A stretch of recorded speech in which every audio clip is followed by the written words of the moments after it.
Hello students, welcome to law excellence. ఇవాళ మనం December 27వ తేదీకి సంబంధించి హిందూ పేపర్లోని ఇంపార్టెంట్ టాపిక్స్ చూద్దాం. మొదటిది, మన ఫార్మర్ ప్రైమ్ మినిస్టర్ అయినటువంటి మన్మోహన్ సింగ్ గారు మరణించడం జరిగింది, దానికి సంబంధించినటువంటిది. రెండవది, లాస్ట్ లోక్సభ ఎలక్షన్స్లో ఎలక్షన్ కమిషన్ డేటా ప్రకారం 10.58 లక్షల ఓట్స్ కౌంట్ చేయలేదు లేదా రిజెక్ట్ చేయబడ్డాయి అన్నట్టుగా. మూడవది చూడండి, ఎక్సెప్షనల్ అచీవ్మెంట్స్ చేసినందుకు గాను 17 మంది చిల్డ్రన్స్కి బాల పురస్కార్ అవార్డ్స్ని మన యొక్క ప్రెసిడెంట్ అందించడం జరిగింది, దానికి సంబంధించిన న్యూస్. అలానే కజకిస్తాన్ యొక్క రేర్ ఎర్త్ పొటెన్షియల్కి సంబంధించినటువంటిది. అలానే ఇజ్రాయెల్ అన్నటువంటిది గోలన్ హైట్స్లో తన యొక్క సెటిల్మెంట్స్ని మరింత పెంచుకోవాలి అన్నట్టుగా అనుకుంటోంది, దానికి సంబంధించి.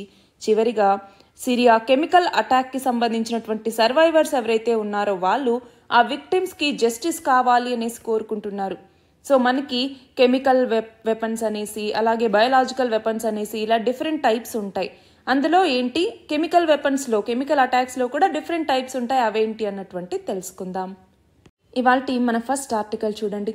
మన భారత మాజీ ప్రధానమంత్రి, అలానే మన దేశ ఆర్థిక సంస్కరణలకి రూపశిల్పి అని చెప్పుకునేటటువంటి మన్మోహన్ సింగ్, ఈయన కన్నుమూయటం జరిగింది. మరి మనం గమనిస్తే యూపీఏ హయాంలో ఉన్నప్పుడు 2004 సంవత్సరం నుంచి 2014 సంవత్సరం వరకు ఈయన ప్రధానిగా పనిచేయటం జరిగింది. అంతేకాదు 33 ఏళ్ల పాటు ఈయన రాజ్యసభ సభ్యుడిగా కొనసాగారు. 1987లో కేంద్ర ప్రభుత్వం పద్మ విభూషణ్ అవార్డుని కూడా ఈయనకి అందించడం జరిగింది, పద్మ విభూషణ్ అవార్డ్. అంతేకాదు ముఖ్యంగా 1991లో ప్రధానిగా అప్పట్లో ఉన్నది ఎవరు, పివి నరసింహారావు. అవునా, పివి నరసింహారావు ఉన్నప్పుడు మన్మోహన్ సింగ్ అక్కడ ఆర్థిక మంత్రిగా ఉండేవారు. మరి వాళ్ళిద్దరూ కలిసి మన దేశ ఆర్థిక రథాన్ని ముందుకు తీసుకెళ్లారని చెప్పాలి. 1991లో మనకి ఎల్పిజి రిఫార్మ్స్ అనేసి చదువుకుంటాం కదా, లిబరలైజేషన్, ప్రైవేటైజేషన్ మరియు గ్లోబలైజేషన్ అనేసి. సో ఈ రిఫార్మ్స్లో కీలక పాత్ర పోషించినటువంటి వ్యక్తి మన్మోహన్ సింగ్. మరి ఈయన యొక్క మృతికి సంతాప సూచికగా కేంద్ర ప్రభుత్వం 7 రోజుల పాటు సంతాప దినాల్ని నిర్వహించాలి అన్నట్టుగా నిర్ణయించడం జరిగింది. మరి ఈయన కాలంలో ఎన్నో కీలక నిర్ణయాలు తీసుకోవటం జరిగింది. మరి ప్రత్యేక ఆర్థిక మండళ్ళు అంటాం, ఎస్ఈజెడ్, స్పెషల్ ఎకనామిక్ జోన్స్ అనేసి, అవి కావచ్చు. అట్లానే RTI, right to information act, సమాచార హక్కు చట్టం అన్నటువంటిది కావచ్చు. అట్లానే ఎన్జీ నరేగా అంటాం కదా, జాతీయ ఉపాధి హామీ పథకం, అది కావచ్చు. అలాగే అమెరికాతో న్యూక్లియర్ డీల్ అన్నటువంటిది కావచ్చు. అట్లానే చంద్రయాన్ 1 అన్నటువంటిది 2008 సంవత్సరంలో మనము చేయడం జరిగింది కదా, సో ఆ చంద్రయాన్ 1 కావచ్చు. 2013 సంవత్సరంలో మార్స్ ఆర్బిటార్ మిషన్ లేదా మంగళయాన్ అంటాం, అది కావచ్చు. అట్లానే రైట్ టు ఎడ్యుకేషన్, ఆర్టీఈ అన్నటువంటిది విద్యా హక్కు చట్టం కావచ్చు. అట్లానే నేషనల్ ఫుడ్ సెక్యూరిటీ యాక్ట్, ఆహార భద్రతా చట్టం కావచ్చు. అట్లానే ఆధార్ కార్డ్స్కి సంబంధించి ఇలాంటి ఎన్నో కూడా ఈయన యొక్క హయాంలో రూపుదిద్దుకున్నటువంటివి. అంతేకాదు ఈయన హయాంలోనే తెలంగాణ రాష్ట్ర ఆవిర్భావం అన్నటువంటిది కూడా జరిగింది.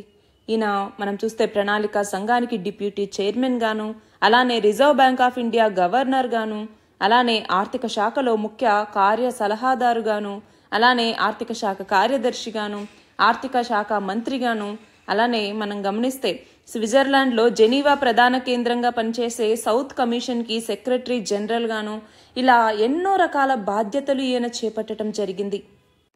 మన నెక్స్ట్ ఆర్టికల్ చూడండి, రీసెంట్గా జరిగినటువంటి ఎలక్షన్స్ గురించి. సో దీనిని మనం పాలిటీలో చదువుకుంటాము. అయితే ఎలక్షన్ కమిషన్ అన్నటువంటిది డేటాని రీసెంట్గా ఇచ్చింది. ఆ డేటా ప్రకారం దాదాపు 10.58 లక్షల ఓట్లు అన్నటువంటివి కౌంట్ చేయలేదు లేదా రిజెక్ట్ అయ్యాయన్నమాట ఈ లోక్సభ ఎలక్షన్స్లో. అందులో 5,35,825 వచ్చేసరికి పోస్టల్ ఓట్సే ఉన్నాయి. ఇంకొక 5,22,513 ఓట్స్ వచ్చేసరికి ఈవీఎం మిషన్స్కి సంబంధించినటువంటి ఓట్స్ అనేవి ఉన్నాయి. మరి టోటల్ ఎలక్టర్స్ కనుక మనం చూస్తే 97.97 కోట్ల మంది. అందులో టోటల్ ఓటర్స్ వచ్చేసరికి 64.64 కోట్ల మంది. ఉమెన్ ఓటర్సే 47.63 కోట్లు. ఫిమేల్ ఓటర్ టర్నౌట్ వచ్చేసరికి 65.78%. చూడండి, 65.78% మంది లోక్సభ ఎలక్షన్లో ఓటు వేయటం జరిగింది. అట్లానే ఓట్స్ కౌంట్ చేయనివి లేదా రిజెక్ట్ అయినటువంటివి చూడండి 10.58 లక్షలు. అందులో పోస్టల్ ఓట్సే 5.36 లక్షలు ఉన్నాయి. అలానే టోటల్ పోలింగ్ స్టేషన్స్ ఏమో 10.51 లక్షలు. Average electors per polling station వచ్చేసరికి 930 మంది. ఇండిపెండెంట్ క్యాండిడేట్స్ గా నిలబడినటువంటిది 3921 మంది. అలానే టోటల్ ఉమెన్ క్యాండిడేట్స్ వచ్చేసరికి 800 మంది ఉన్నారు. అంతేకాదు 47 రికగ్నైజ్డ్ స్టేట్ పార్టీస్ అన్నటువంటివి ఉన్నాయి. రికగ్నైజ్డ్ స్టేట్ పార్టీస్, రికగ్నైజ్డ్ వేరు, రిజిస్టర్డ్ వేరండి. ఇక్కడ రికగ్నైజ్డ్ స్టేట్ పార్టీసే 47 ఉన్నాయి. అలాగే 690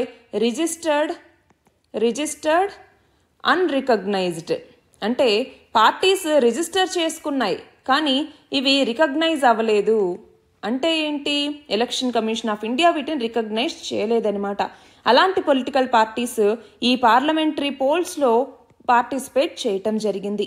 అలానే మనకి 6 నేషనల్ పార్టీస్ అన్నటువంటివి ఉన్నాయి.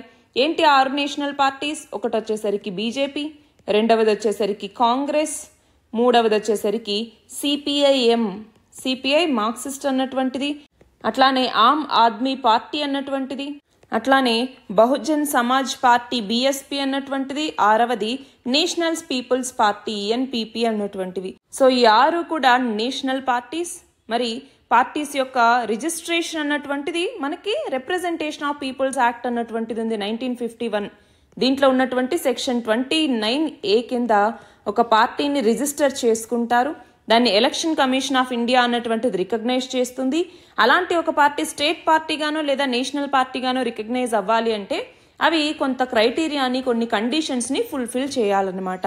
మరి ఒక పార్టీ స్టేట్ పార్టీగా లేదంటే నేషనల్ పార్టీగా ఉన్నిందనుకోండి, మరి అది అలానే కంటిన్యూ అయిపోతుందా ఎన్ని ఇయర్స్కైనా అంటే కాదు. పీరియాడిక్ రివ్యూ అన్నటువంటిది ఉంటుంది. ఆ పార్టీ యొక్క పర్ఫార్మెన్స్ ఎలా ఉంది సబ్సీక్వెంట్ జనరల్ ఎలక్షన్స్లో, అంటే ఈ లోక్సభ కావచ్చు, స్టేట్ లెజిస్లేటివ్ అసెంబ్లీస్ కావచ్చు, ఈ జనరల్ ఎలక్షన్స్లో ఆ పార్టీ యొక్క పర్ఫార్మెన్స్ ఎలా ఉంది అన్నట్టుగా ఆ నెససరీ క్రైటీరియాన్ ఎలక్షన్స్లో మీట్ అయితేనే ఆ పార్టీ స్టేట్ పార్టీగాను లేదా మనకి నేషనల్ పార్టీగాను కంటిన్యూ అవుతుంది. లేదు అనుకుంటే ఆ పార్టీ యొక్క స్టేటస్ అన్నటువంటిది పడిపోతుంది అనమాట. అలాగే ఒక పార్టీ స్టేట్ పార్టీగా 4 స్టేట్స్ లేదంటే అంతకన్నా ఎక్కువ స్టేట్స్లో స్టేట్ పార్టీగా ఉంటే ఆ స్టేట్ పార్టీ అన్నటువంటిది ఆ యొక్క రికగ్నిషన్, అంటే ఈ క్రైటీరియా రికగ్నిషన్ ని ఫుల్ఫిల్ చేస్తే ఆ పార్టీ అన్నటువంటిది స్టేట్ పార్టీగా కంటిన్యూ అవ్వచ్చు అనమాట.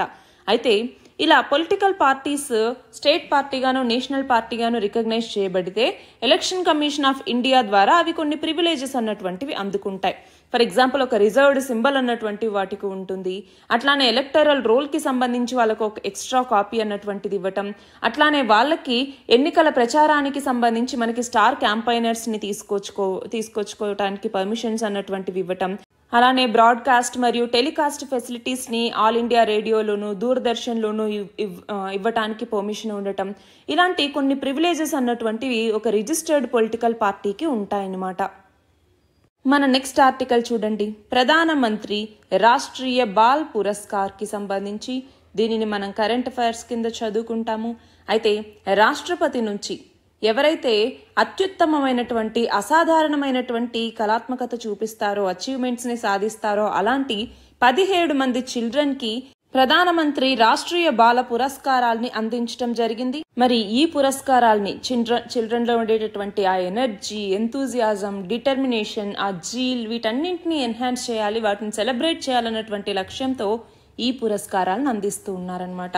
మరి వీటిని వేరియస్ కేటగిరీస్లో అందిస్తారు. For example science and technology కావచ్చు, బ్రేవరీ ఎవరైతే చూపించుంటారో వాళ్ళకి కావచ్చు, అట్లానే ఇన్నోవేషన్కి సంబంధించి కావచ్చు, అలానే ఎవరైనా సోషల్ సర్వీసెస్ అన్నటువంటివి సరిగ్గా చేసిన ఆ సోషల్ సర్వీసెస్కి అందించడం జరుగుతుంది. అట్లానే స్పోర్ట్స్కి, అట్లానే ఆర్ట్ అండ్ కల్చర్, ఇలా వివిధ రంగాలకి ఈ యొక్క బాల పురస్కారాల్ని అందించడం జరుగుతుందన్నమాట. మరి ఇందులోకి వచ్చేసరికి ఒక మెడల్, 1,00,000 రూపాయల క్యాష్ ప్రైజ్, అలానే ఒక సర్టిఫికేషన్ మరియు సైటేషన్ అన్నటువంటివి అందుతాయి.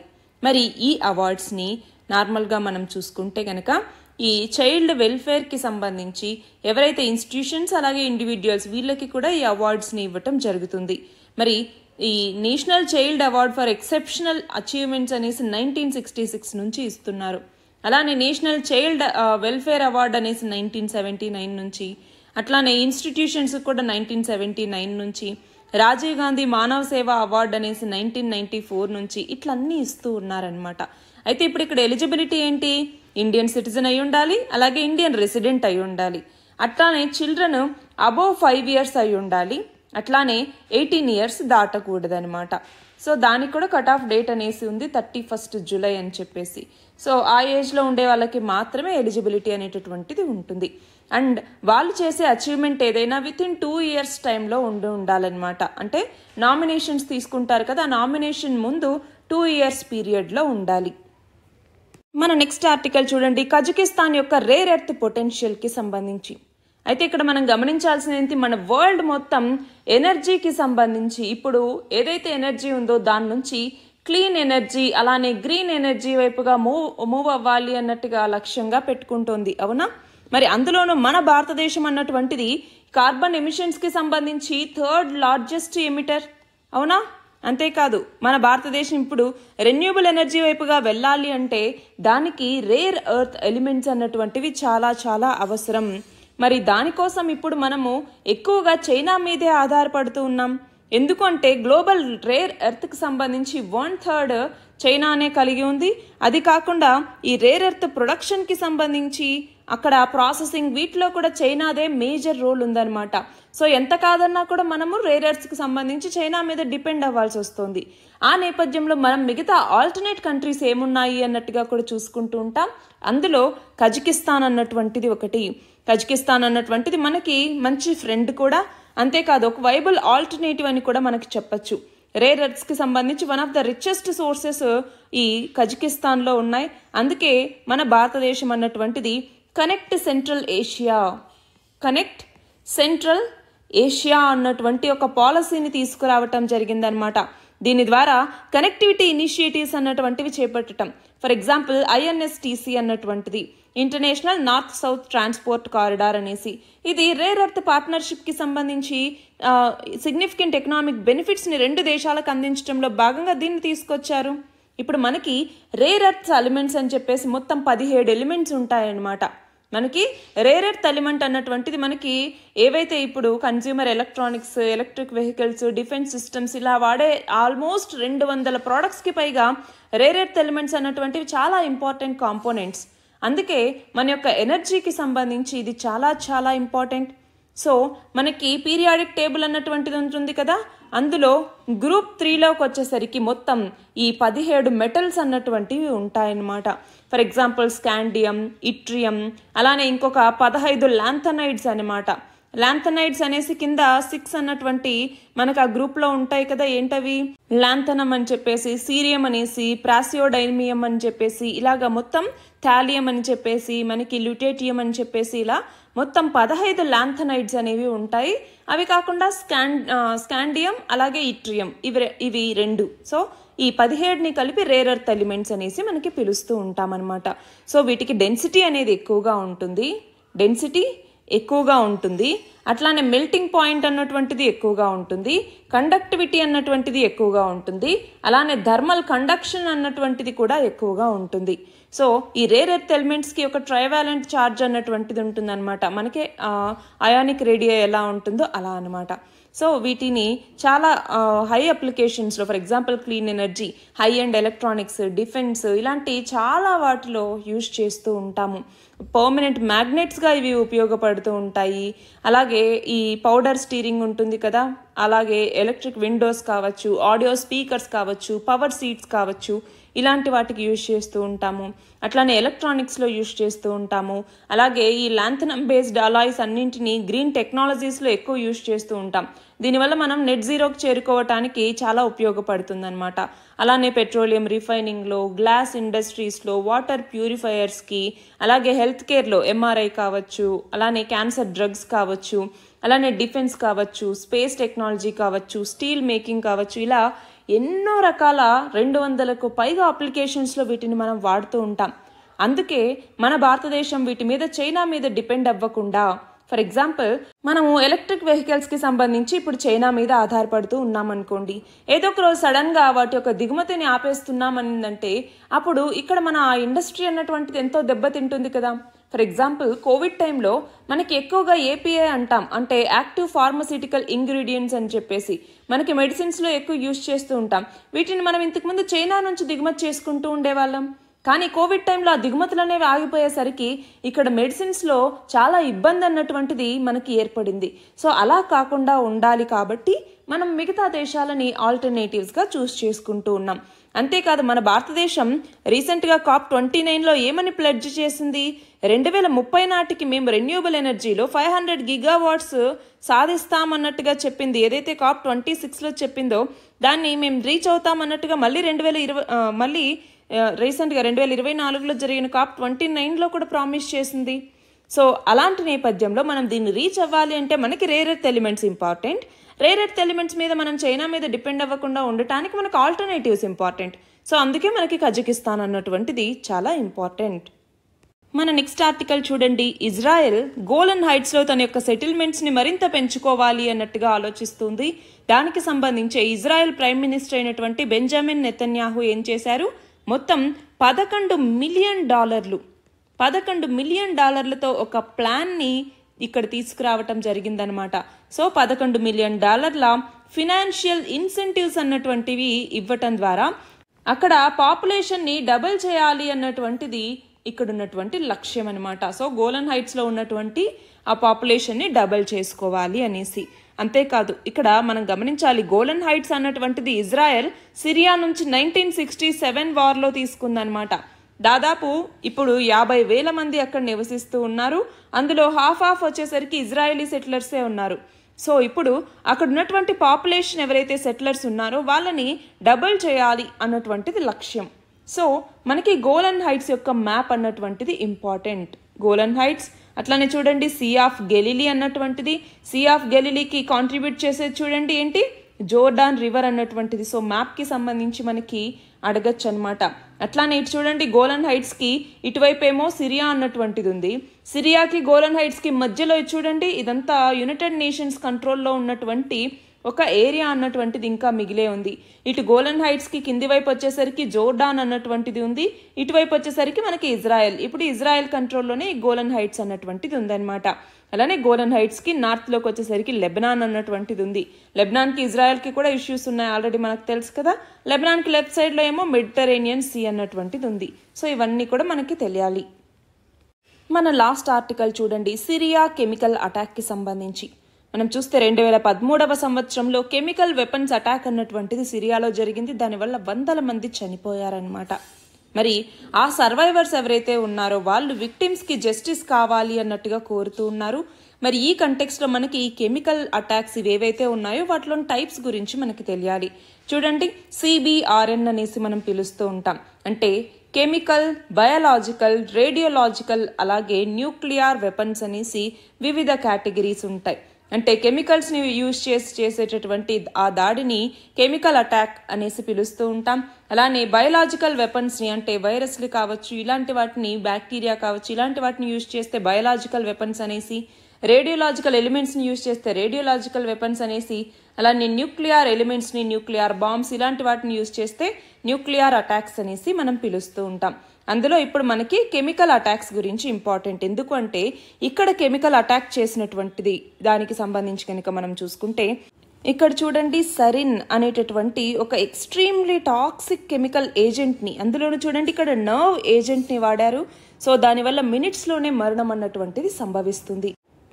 మరి ఇక్కడ చూడండి, కెమికల్ వెపన్స్లో కెమికల్ ఏజెంట్స్ యొక్క టైప్స్ ఏంటి అన్నటువంటిది మనం చూస్తే అందులో ఒకటి చోకింగ్ ఏజెంట్స్ అనేసి, రెండవది వచ్చేసరికి బ్లిస్టర్ ఏజెంట్స్ అని, 3 బ్లడ్ ఏజెంట్స్ అనేసి, 4 నర్వ్ ఏజెంట్ అనేసి, 5 రైట్ కంట్రోల్ ఏజెంట్స్ అనేసి. అయితే ఇందాక మనం సరిన్ అన్నటువంటిది ఏమని చదువుకున్నాం, నర్వ్ ఏజెంట్ అనేసి. చూడండి ఇక్కడ సరిన్ అన్నటువంటిది ఉందా. సో అయితే ఈ కేటగిరీస్ చూడండి. చోకింగ్ ఏజెంట్ అంటే ఏంటి, ఇందులోకి వచ్చేసరికి లంగ్స్, అలాగే థ్రోట్, అలాగే నోస్ వీటికి డ్యామేజ్ కలిగించడం ద్వారా విక్టిమ్స్కి ఇబ్బంది పాలు చేస్తారనమాట. సో ఫర్ ఎగ్జాంపుల్ క్లోరిన్ కావచ్చు, క్లోరోపిక్రిన్ అన్నటువంటిది మనం ఎప్పుడు వింటూ ఉంటాం, అది కావచ్చు. అట్లానే డైపాస్జీన్ అన్నటువంటిది కావచ్చు. ఇవన్నీ కూడా దీనికి ఎగ్జాంపుల్స్గా చెప్తాం. రెండవది బ్లిస్టర్ ఏజెంట్స్. బ్లిస్టర్ అంటే ఏంటి, మనకి ఈ ఏజెంట్స్ని కనుక యూజ్ చేస్తే దానివల్ల మన కళ్ళు, రెస్పిరేటరీ ట్రాక్ట్, అలాగే స్కిన్ వీటి మీద పెద్ద పెద్ద బ్లిస్టర్స్ అన్నటువంటివి వస్తాయన్నమాట స్కిన్ మీద. సో సివియర్ బర్నింగ్ అన్నటువంటిది కూడా ఉంటుంది. దీనికోసం సల్ఫర్ మస్టర్డ్ అనేసి, నైట్రోజన్ మస్టర్డ్ అనేసి, లెవిసైట్ అనేసి, అలాగే పాస్జీన్ ఆక్సైమ్ అనేసి ఇలాంటి వాటిని వాడుతూ ఉంటారు. అలానే బ్లడ్ ఏజెంట్స్.